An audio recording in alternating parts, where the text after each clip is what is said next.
আসসালামু আলাইকুম। কেমন আছেন সবাই? আশা করি সবাই ভালো আছেন, সুস্থ আছেন। তো আমরা আল্লাহর রহমতে ভালো আছি, সুস্থ আছি। তো চলে আসলাম নতুন আর একটা দিনে নতুন আর একটা ভিডিও নিয়ে। সকালের নাস্তা করে দুপুরে রান্না বান্না করতে আসলাম। তো পটল ভাজি করে এখানে পেঁপের তরকারি বসাবো, পেঁপে ভাপ দিয়ে রাখছি।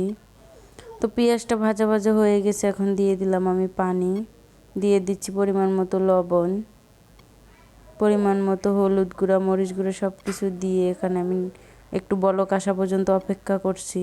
তো বলক আসার সাথে আমি যে ভাপিয়ে রাখছি পেঁপে, সেই পেঁপেটা দিয়ে দিলাম। তো দিয়ে আমি ভালো করে এটা নেড়ে চেড়ে দিচ্ছি, দিয়ে আমি ঢাকনা দিয়ে ঢেকে দিচ্ছি, দিয়ে ঢাকনা উঠিয়ে আর একবার আমি নেড়ে চেড়ে দিচ্ছি। তো এখন দিয়ে দিলাম পরিমাণ মতো পানি। তো আমার রান্না বান্না হয়ে গেছে, এখানে আপনাদের সাথে শেয়ার করি। এই তো এখানে পেঁপে দিয়ে মাছ রান্না করছি, পটল ভাজি করছি। তো এখন আমরা দুপুরের খাওয়াটা খেয়ে নেই। তো এখন রাত্রেবেলা আমি এখানে মুগ ডাউল রান্না করব ডিম দিয়ে। এখানে সব কিছু আমি রেডি করে নিছি।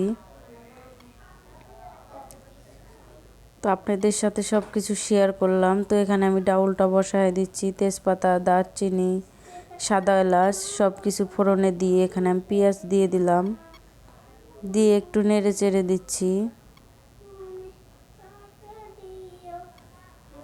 দিয়ে দিলাম আমি রসুন কুচি আর কাঁচামরিচটা দিয়ে এখন আমি এটা লাল লাল করে ভেজে নেব। দিয়ে দিলাম হালকা একটু লবণ, তাহলে পেঁয়াজটা একটু চালু করে ভাজা হয়ে যাবে। তো দিয়ে দিলাম পরিমাণ মতো হলুদ গুঁড়া, দিয়ে দিলাম ধনিয়া গুঁড়া, এখানে জিরা আর আদা রসুন সব কিছু একসাথে আমি ব্লেন্ডার করে নিয়েছি। তো সেটা দিয়ে একটু নেড়ে এখন আমি দিয়ে দিলাম পরিমাণ মতো পানি। পানি দেওয়ার পরে দিয়ে দিচ্ছি আমি এখানে পরিমাণ মতো লবণ, দিয়ে আমি যে ভেজে মুগ ডাউলটা ভিজিয়ে রাখছি তো সেটা দিয়ে আমি কষিয়ে নেব। তো আমি ঢাকনা উঠিয়ে বারবার আমি এটা নেড়ে চেড়ে দিচ্ছি। তো এই তো আমার কষানো হয়ে গেছে, আমি এটাকে ঢেলে রাইস কুকারে এখন আমি দিয়ে দিব। তো এই পাশ দিয়ে আমি ডিমটা ভালো করে ভেজে নিচ্ছি। আজকে আমি মুগ ডাউল রান্না করব ডিম দিয়ে। তো আমার ডাউলটা ফোড়ন দিয়ে নিচ্ছি। তো আমার ভিডিওটা যদি ভালো লাগে প্লিজ একটা লাইক দিয়ে দিবেন, আর আপনি যদি ফেসবুক থেকে দেখেন তো শেয়ার করে দিবেন। তো সবাই ভালো থাকবেন, সুস্থ থাকবেন। আসসালামু আলাইকুম, আল্লাহ হাফেজ।